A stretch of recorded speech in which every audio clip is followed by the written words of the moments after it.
Treasury says that America will be in the hole for $13.6 trillion. That's this year alone, 93% more than last year. And in just 5 years, our debt is projected to hit nearly $20 trillion, far surpassing our gross domestic product. On Wednesday, Fed Chairman Ben Bernanke told Congress the forecast looks grim. Our nation's fiscal position has deteriorated appreciably since the onset of the financial crisis and the recession.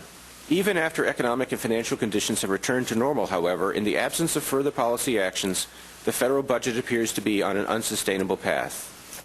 Congressman Dave Camp is a Republican from Michigan and ranking member of the Ways and Means Committee. Congressman, there are people who have suggested we may be quickly becoming Greece. Are you worried about that? I'm very worried about it. This report that came out late Friday afternoon from the Treasury Department confirms that just in a few short years in 2015, the debt's at $20 trillion, which is more than our whole economy. And what that means is we found when the debt gets to 90% of GDP, from experts who've come and testified before the Fiscal Commission, which I serve on, that hurts our economic growth by 1%. And using the president's own economic analysis, that 1% decline in economic growth means about 1 million jobs.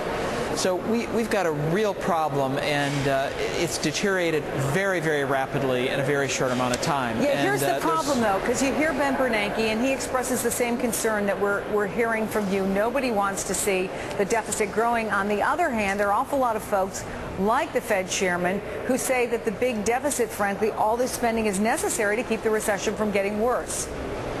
Well, all the spending hasn't really brought us results because we're still at 10% unemployment, and we've seen dramatic increases in spending. We need to start reining that in because it hasn't had any effect on the economy. And what's happened now is the debt is taking over, and that is having a negative effect on the economy and can cost us as many as 1 million jobs in 2015.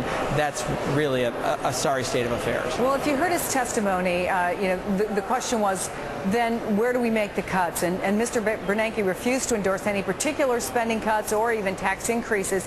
He said, look, a lot of people have that kind of expertise, including the CBO, the Congressional Budget Office, and others.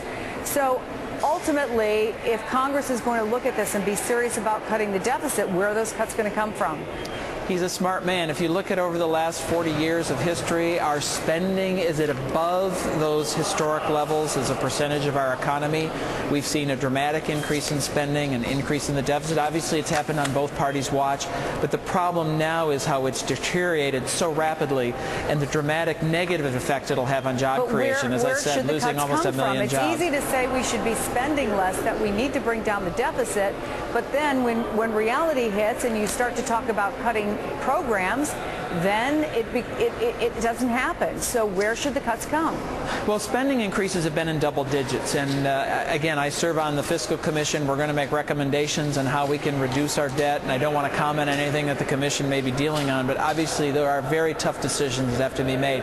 But the first thing you have to do is stop the increases in spending. And then for the long-term fiscal health of the country, clearly we're going to have to look at some very tough decisions. But we're at historic levels of spending. Tax revenues declined because of the recession, but we're at high levels of taxation as well. So I think we have to look at our long-term spending and find a way to rein that in and make the kinds of reforms that are necessary to really get economic growth happening again and job creation. Congressman Dave Camp from Michigan, thank you. Thanks, Chris.